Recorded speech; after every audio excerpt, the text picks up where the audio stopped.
À l'émission aujourd'hui, nous recevrons Jasmine Berniquet qui s'apprête à participer au 26e Jeux franco-ontariens. Dans l'actualité internationale, la duchesse de Sussex, Meghan Markle et le prince Harry accueillent leur premier enfant. Chers Dynamo, c'est aujourd'hui le mardi 7 mai 2019. Bienvenue à En Bref.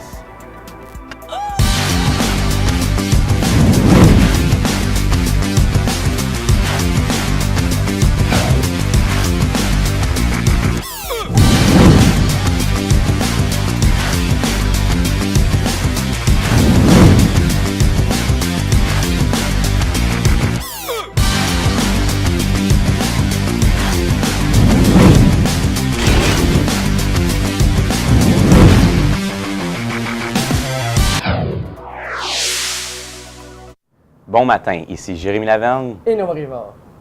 Les collèges et les universités ontariens pourraient recevoir un financement en lien avec leurs performances.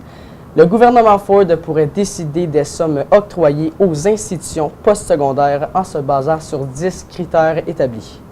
Le gouvernement pourrait ainsi tenir compte du taux de diplomation et la proportion de diplômés qui ont réussi à se trouver un emploi à temps plein dans un domaine lié à celui de leurs études.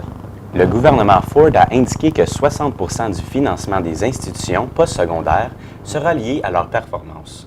On ignore pour l'instant à savoir si la Cité collégiale et l'Université d'Ottawa sortiront gagnants ou perdants de ce nouveau mode de financement. N'oubliez pas que vous avez jusqu'au 23 mai pour amasser vos dons pour la journée du relais. Si vous souhaitez avoir une deuxième enveloppe pour continuer d'appuyer cette belle cause, vous pouvez venir voir un des élèves du GDE pour en recevoir une. De plus, pour les équipes qui veulent avoir une chance de gagner le VIP durant la journée du relais, vous devez rapporter vos enveloppes avant le mardi 21 mai. Bien que le pire semble derrière eux, plusieurs résidents de l'Est ontarien peuvent maintenant respirer. L'eau de la rivière des Outaouais a baissé au cours des derniers jours. Les résidents de Rockland espèrent que le soleil des prochains jours leur permettra d'amorcer le grand ménage après les inondations. On regarde un court reportage tourné au pire de la crise présenté en collaboration avec TFO.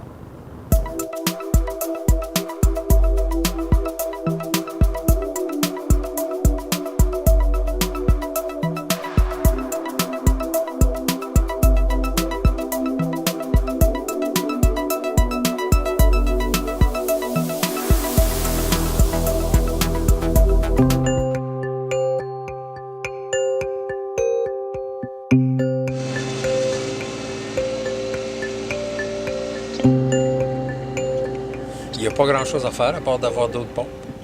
Si ça reste comme ça, c'est bien. Mais si ça monte beaucoup plus, c'est fini.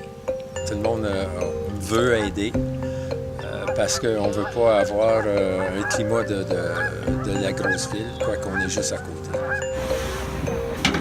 Après un coup, là, quand ça fait minimum 72 heures qu'on est réveillé, ça prend du monde pour garder un œil sur les ponts, puis juste pouvoir vérifier, faire sûr que les génératrices sont pleines d'essence, les pompes sont pleines d'essence.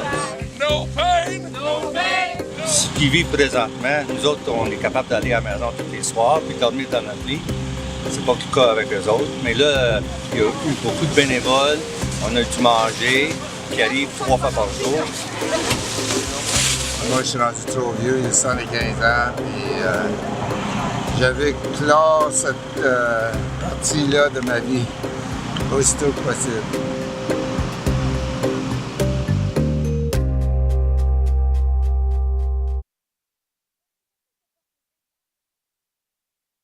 Si vous aimez organiser des activités et divertir les gens, sachez que la résidence La Joie de Saint-Albert serait intéressée à recevoir votre CV.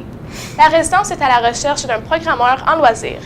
Il y a aussi une position d'assistant à l'entretien paysager de disponible pour l'été pour les élèves de 16 ans ou plus.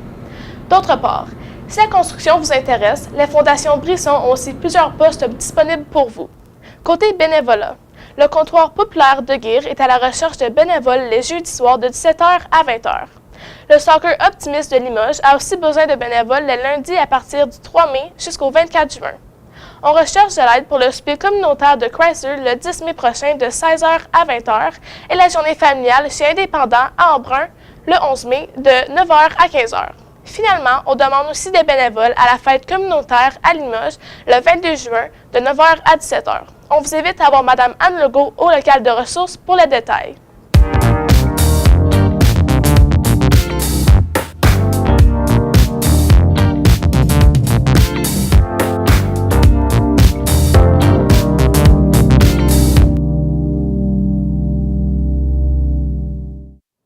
Du 17 au 20 mai prochain, la communauté de Hamner, près de Sudbury, accueillera la 26e édition des Jeux franco-ontariens.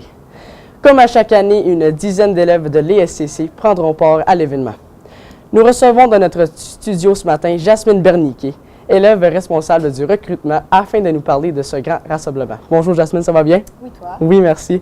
Donc, bien que ce soit la 26e édition, pourrais-tu nous expliquer ce que sont les Jeux franco-ontariens? Oui, donc dans le fond, les Jeux franco-ontariens, c'est le plus grand rassemblement annuel de la jeunesse francophonie. Et c'est 106 écoles secondaires francophones en Ontario. Et il y a plus de 650 élèves de ces écoles qui se rassemblent cette année à Sudbury pour faire les volets. Activités. Oui. Et quels sont les volets en compétition? Donc, c'est toujours les mêmes 8 volets. On compte le volet de musique, art visuel, art du cirque, danse, théâtre, qui est dans le fond improvisation, sport, médias et AGA Quiz. Et comment va le recrutement jusqu'à présent? Donc, la limite d'inscription est terminée pour le moment, sauf qu'on a eu 14 élèves sur 17. Puis, il nous manque un élève présentement pour le volet danse et 2 pour le volet art du cirque. Donc, si jamais il y a des gens intéressés, ils peuvent toujours venir me voir. Et combien il en coûte pour participer à l'événement? Donc, le coût est de 232 $ et les frais doivent être déboursés par les élèves. Donc, parle-nous du déroulement de la fin de semaine. Donc, les écoles se dirigent à Sudbury cette année le vendredi pour arriver à 9-10 heures le matin. Ensuite, il va y avoir la cérémonie d'ouverture, Et ensuite, les élèves se dirigent dans les volets. Ils vont se présenter, pratiquer ce qu'ils vont faire pour le spectacle qui va être le dimanche. Samedi, c'est la répétition, donc tout le monde se pratique, se prépare. Dimanche, le spectacle. Et lundi, c'est la cérémonie de clôture. Et est-ce que c'est ta première expérience à participer aux Jeux? Sinon, parle-nous de ton expérience passée. Non, donc moi, ça va être ma 4e année aux Jeux. Donc, j'ai été en 9e, 10e, 11e et cette année en 12e. J'ai fait les volets musique les 3 années passées. Puis, c'était une expérience très amusante pour moi. J'ai vraiment aimé ça. Tu rencontres du nouveau monde, tu vois des gens que tu as rencontrés les années d'avant. C'était vraiment amusant. Puis, cette année, je vais faire le volet AGA Quiz, essayer de quelque chose de différent. Intéressant. Merci beaucoup, Jasmine, pour ton temps ce matin. Merci, Bonne toi aussi. journée. Merci.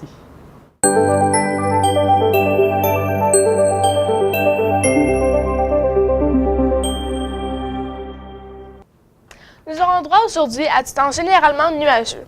Un dégagement devrait s'amorcer dès ce soir pour faire place à du soleil demain. Un maximum de 15 degrés est prévu pour aujourd'hui. De retour à vous. C'est officiel, la naissance que le monde entier attendait est arrivée. La duchesse de Sussex, Meghan Markle, et son mari, le prince Harry, ont enfin accueilli leur premier enfant, et c'est un garçon. C'est le prince Harry qui en a fait l'annonce en personne aux médias hier en après-midi. Les parents royaux n'ont pas encore arrêté leur choix pour un prénom, mais ça ne sera tardé. Buckingham Palace a annoncé que le bébé fait 7 livres et 3 onces et que toute la famille est ravie par la naissance. Le bébé est le 7e successeur au trône d'Angleterre. L'acteur qui incarnait Chewbacca dans Star Wars est décédé. Peter Mayhew était devenu un acteur mondialement célèbre sans jamais avoir montré son visage à l'écran. Il a longtemps endossé le costume de Chewbacca, extraterrestre géant et poilu de la saga Star Wars. Peter Mayhew a continué à incarner le célèbre Wookiee jusque dans Le Réveil de la Force en 2015, avant d'être remplacé en raison de problèmes de santé. L'acteur de 7 pieds et 2 pouces a joué Chewbacca de 1977 à 2015. Il avait 74 ans. Il arrive que des films fassent parler d'eux pour des incohérences ou des erreurs. Si vous faites partie des 18 millions de fans qui suivent la série Game of Thrones, vous avez certainement entendu parler de l'erreur magistrale survenue à l'écran dimanche dernier. Alors que la série se déroule à l'époque médiévale, on peut voir clairement une tasse Starbucks au milieu de la table dans l'une des scènes. La voici. La production a confirmé qu'il s'agit bien ici d'une erreur de parcours et s'excuse auprès de ses fans. On dit d'ailleurs que quelques autres erreurs de ce genre se seraient glissées au cours des années dernières. Eh bien, c'est sur ce fait cocasse que prend fin l'émission En Bref de ce matin. Sachez que vous pouvez toujours visionner nos émissions sur notre chaîne YouTube à n'importe quel moment. Encore une fois, merci pour votre fidélité. Bonne journée les Dynamos.